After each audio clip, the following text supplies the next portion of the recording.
সাবেক রাষ্ট্রপতি বদরুদ্দোজা চৌধুরী মারা গেছেন। শুক্রবার রাত 3:30টার দিকে তিনি মারা যান। তিনি উত্তরার মহিলা মেডিকেল কলেজ অ্যান্ড হাসপাতালে চিকিৎসাধীন অবস্থায় ছিলেন। তার বয়স হয়েছিল 94 বছর। তিনি সাবেক রাষ্ট্রপতি এবং প্রখ্যাত চিকিৎসক অধ্যাপক AQM বদরুদ্দোজা চৌধুরী।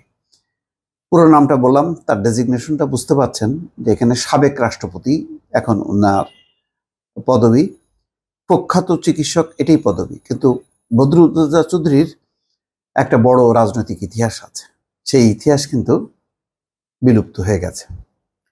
সেই কথায় আসছি, তার আগে একটু খবরটা দিয়ে নিই। ফুসফুসের সংক্রমণ নিয়ে বদরুদ্দোজা চৌধুরী হাসপাতালে ভর্তি হয়েছিলেন। তার মেয়ে চিকিৎসক শায়লা চৌধুরী জানান, আগে থেকে তার বাবার ইসকেমিক হার্ট ডিজিজ ছিল। গত বুধবার সকালে তার ফুসফুসের সংক্রমণ ধরা পড়ায় হাসপাতালে ভর্তি করা হয়। শনিবার বদরুদ্দোজা চৌধুরীর ছেলে রাজনীতিবিদ মাহি চৌধুরী সকালে প্রথম আলোকে তার মৃত্যুর খবর জানান। সকাল 9টার পরে হাসপাতালে তার জানাজা অনুষ্ঠিত হয়েছে। এরপর বারিধারায় বদরুদ্দোজা চৌধুরীর বাসভবনেও তার জানাজা হয়েছে। সেখানে আরেকটা জানাজা হবে। এরপরে আগামীকাল রোববার 10টার দিকে মুন্সিগঞ্জের শ্রীনগরে বদরুদ্দোজা চৌধুরীর মরদেহ নেওয়া হবে। সেখানে আরেকটি জানাজা হবে। এরপর গ্রামের বাড়িতে আরেকটি জানাজার পর তাকে দাফন করা হবে। যাই হোক, এখানে তিনি মাহি চৌধুরী তার ফেসবুক পোস্টে জানাচ্ছে যে বর্ষিয়ান রাজনীতিবিদ বদরুদ্দোজা চৌধুরী গত 13ই জুলাই হৃদরোগে আক্রান্ত হয়ে তার প্রতিষ্ঠিত উত্তরা মহিলা মেডিকেল কলেজ হাসপাতালে ভর্তি হয়েছিলেন। তিনি সেখানে কয়েকবার চিকিৎসাধীন ছিলেন। এখানে দেখেন, সব জায়গায় ওনার রাজনৈতিক পরিচয় থাকলো না শেষের দিকে। এখানে পূর্ণ রিপোর্টে প্রথম আলো বলছে রাজনীতিবিদ মাহি চৌধুরী, অথচ তাদের একটা রাজনৈতিক দল ছিল, নাম ছিল বিকল্পধারা বাংলাদেশ, যেটা আসলে একেবারে নাম কাওয়াস্তে দল। বদরুদ্দোজা চৌধুরী সেই দলের প্রতিষ্ঠাতা। বদরুদ্দোজা চৌধুরীকে নিয়ে অনেক ঘটনা। মরহুম জিয়াউর রহমান, তার ঘটনার নিশ্চয়ই আপনাদের মনে আছে।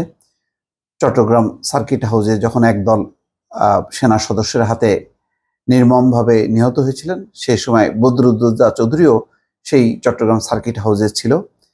তারপরে তিনি ঢাকায় ফিরে আসেন বিধ্বস্ত অবস্থায়।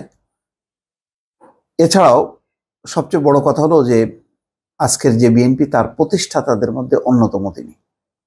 বলতে গেলে জিয়াউর রহমানের পরেই তার অবস্থান ছিলেন, জিয়াউর রহমানের পরেই তার অবস্থান ছিল।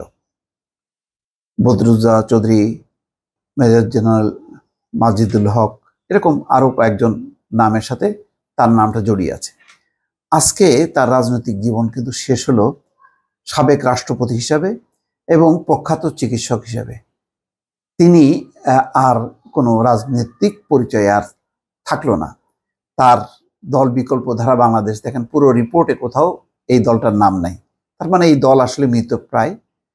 বদরুদ্দোজা চৌধুরীর মৃত্যুর সাথে সাথে কিন্তু আসলে এটাও কার্যত একেবারেই মৃত হয়ে গেল।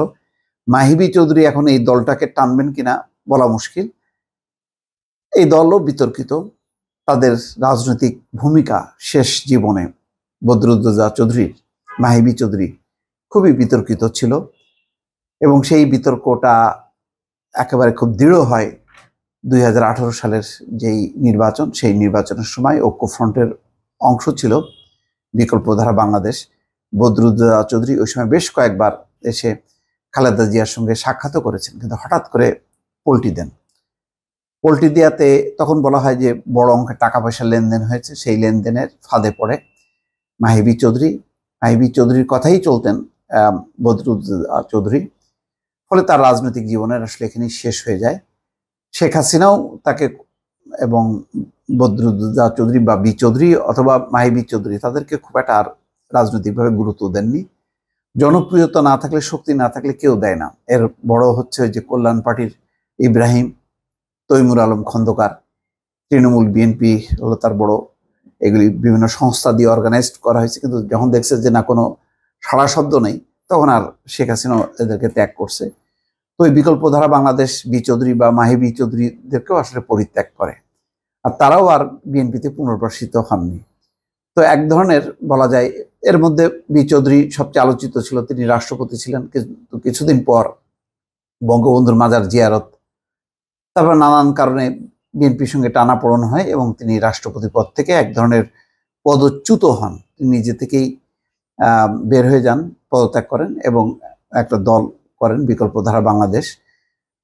তখন তার এর মধ্যে আবার কর্নেল ওলি সহ আবার ঐক্য হয়েছিল, তখন একটু শক্তি বাড়ছে, কিন্তু আবার সেটা বিভক্তি দেখা দেয়। ফলে একটা গোলমেলে রাজনৈতিক অবস্থান এবং শেষ পর্যন্ত বিলুপ্ত রাজনৈতিক ক্যারিয়ার। তো রাজনৈতিক ক্যারিয়ারটাকে তার মৃত্যুই হয়েছে, তার মৃত্যুর আগেই রাজনৈতিক ক্যারিয়ারের মৃত্যু হয়। এখন বাংলাদেশের রাজনৈতিক ইতিহাসে অবশ্যই বদরুদ্দোজা চৌধুরীর নাম থাকবে, কিন্তু বিএনপির নিজস্ব রাজনৈতিক ইতিহাস বা অধ্যায়ে বি চৌধুরীকে স্মরণ করা হবে কিনা আমি পরিষ্কার না। আমার যত মনে করি যে সেই অধ্যায়ে বি চৌধুরীকে হয়তো নামটা উল্লেখ থাকতে পারে, কিন্তু তাকে আর শ্রদ্ধার সাথে তারা স্মরণ করবে বলে মনে হয় না। দর্শক ভালো থাকবেন, আল্লাহ হাফেজ।